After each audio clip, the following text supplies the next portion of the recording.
You're walking right into a trap, and you're actually saying thank you for it. Seriously, picture this. Someone hands you a beautifully wrapped box, or maybe they suddenly pay for an expensive dinner that you never even asked for. You smile, you say thanks, but inside, your stomach just drops. There's this sudden, heavy tension in the air that you just can't quite put your finger on. And then, that quiet little voice in your head starts whispering, right? It makes you second-guess your own reality. You start asking yourself, wait, why do I feel so uneasy? Am I broken? Am I really just that ungrateful for someone's generosity? You're feeling this strange discomfort, this subtle, weird pressure that completely contradicts the smiling face standing right in front of you. Well, let's just pause right there. Take a deep breath. You aren't ungrateful. You are being manipulated. See, psychology reveals that gifts are rarely just gifts. They carry hidden expectations, silent control, and some seriously profound emotional weight. There are actually 5 dangerous types of gifts hiding in plain sight, and understanding the psychological traps behind them, well, it changes everything. Let's get into this explainer. Okay, so let's start with the first trap you might run into. Gifts that come packed with unspoken expectations. On the surface, obviously, this looks incredibly generous. Someone pays for your meal, gives you something expensive, or steps in with this massive favor you didn't ask for. But then it morphs. You start noticing these really subtle, creeping changes. They bring it up repeatedly. They casually remind you of what they did. And suddenly it feels like they expect more access to your time, your attention, or even your decisions. They're not saying it out loud, but man, you feel it in literally every interaction after that.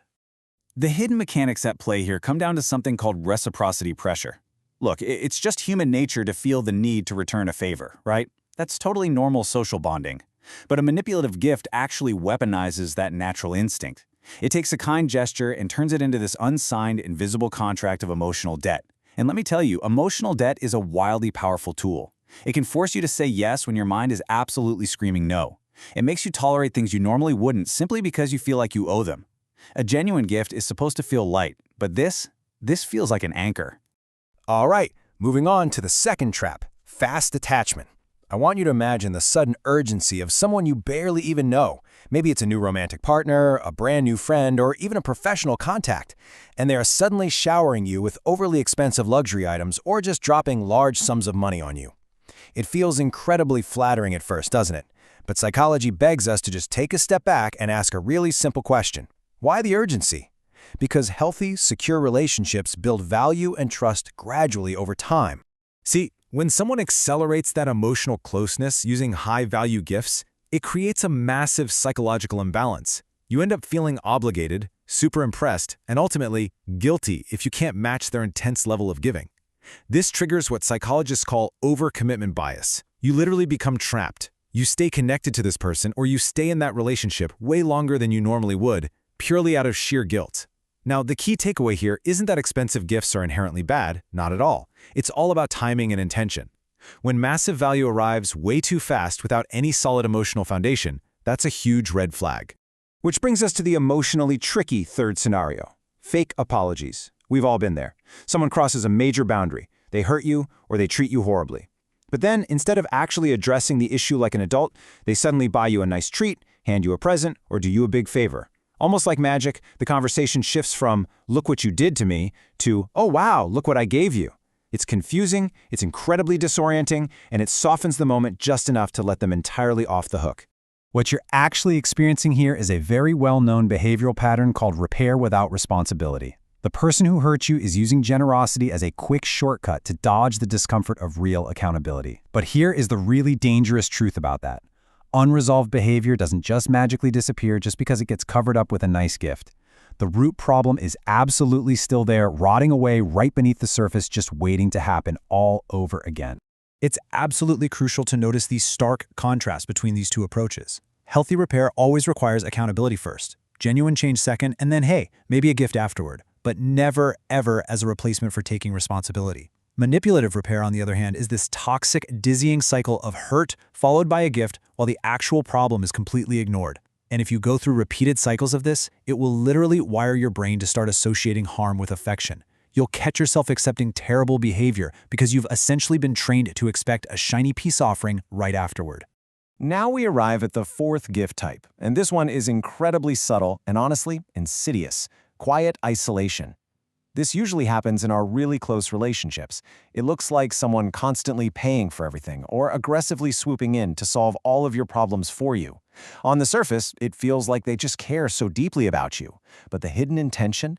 It's so that you stop needing or asking anyone else for help. They're providing comfort in a way that slowly, meticulously severs your outside connections. And it all comes down to a very dangerous truth. Isolation increases influence. Think about it. As your support system shrinks, you start losing those vital outside perspectives. You stop comparing notes with friends, you stop questioning things, and you become entirely dependent on one single person's version of reality. Just remember, healthy relationships are supposed to expand your world. They don't shrink it. If a gift consistently pulls you away from your friends and your own independence, you really need to take a hard look at who holds the leash. Finally, we reach the fifth, and honestly perhaps the most important trap: ignoring your intuition.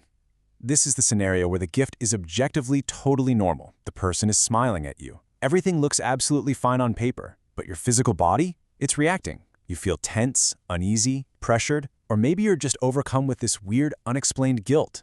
Deep down, you just feel like something is off. You need to validate that physical discomfort because your mind is actively engaging in what's known as subconscious pattern recognition. Your conscious brain might have totally missed the danger, but guess what? Your nervous system sure didn't. Your mind is picking up on tiny microsignals. Maybe it's a slight shift in their tone, suspicious timing, or a long history of poor behavior. Stuff that hasn't fully processed into conscious, logical thoughts yet. So your body is basically waving a massive red flag that your logical brain is trying its hardest to ignore. Which brings us to a vital, non-negotiable rule. Discomfort is information. We so often ignore these physical feelings just because we don't want to come across as rude or ungrateful. But let me be clear, avoiding looking rude is never, ever worth ignoring the vital emotional safety signals provided by your very own nervous system.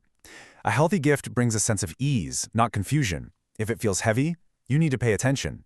So, how exactly do we navigate all of this without becoming, totally paranoid? Well, by running through a super quick emotional safety checklist. Next time someone hands you something, just pause and ask yourself, does this come with pressure? Does it create a massive imbalance in the relationship? Is it being used to dodge a real conflict? Is it isolating me from other people? And most importantly, does it actually feel emotionally safe? This little checklist, it's your ultimate shield against those hidden strings. Which leaves us with one final, pretty profound question to ponder. Are you accepting kindness or a hidden cost? The healthiest bonds out there give freely, completely without control, without guilt, and without any strings attached. Recognizing when kindness is being weaponized to quietly take more than it gives isn't being ungrateful. It is quite literally the most powerful boundary you can set. Keep your eyes open, always trust your gut, and I'll catch you in the next explainer.